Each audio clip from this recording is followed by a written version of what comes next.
Di boro Khowai District Hospital Torun Kumar Nak bumungoi khoroksa patient thwima no rwgui hoisoi wnglaimani Khowai Hospital omonotoi tini All Tripura Government Doctor Association rok press meet khlai tamo saka khlainai di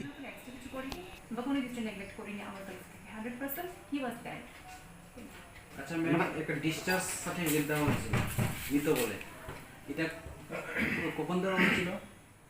এটা এখান থেকে দেওয়া হয়েছে, যখন ওরা এখান থেকে যায় তখন ওদের হাতে আছে।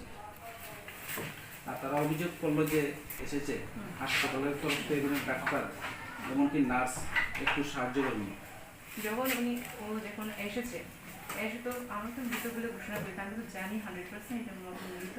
উনি বলছে আসছে চেস্ট কমিশন করার পরে রুগী আসছে, আমি তো চেক করলাম নেই, তো আর নেই রুগী, আমি এখন আর কি সাহায্য করবো ওকে? ও তো চেস্ট কমিশন দিচ্ছি আর অক্সিজেন চালাতে বলেছে, আমরা চালিয়ে দিয়েছি, যা যা চেয়েছে তো পেয়েছি, আর কি চাই আমি তো বলতে পারিনি।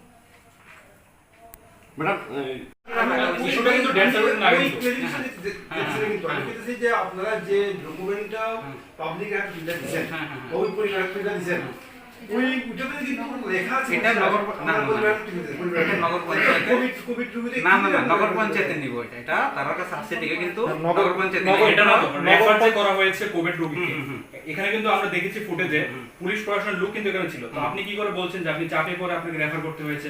যে জায়গায় দাঁড়িয়ে পুলিশ প্রশাসনের লোক ওইখানে ছিল হাসপাতালে, এটা আমরা ভিডিও ফুটেজে দেখেছি। তো আপনি এই বিষয়ে কি ক্লিয়ারিফিকেশন দেবেন? ডক্টর শাহর সঙ্গে আমরা কথা বলেছি আজকে, মানে অনেকক্ষণ উনি ছিলেন, অপেক্ষা ছিলেন, চলে গেছেন। হ্যাঁ হ্যাঁ চাইলে আপনারা ওনার সাথে কথা বলতে পারেন।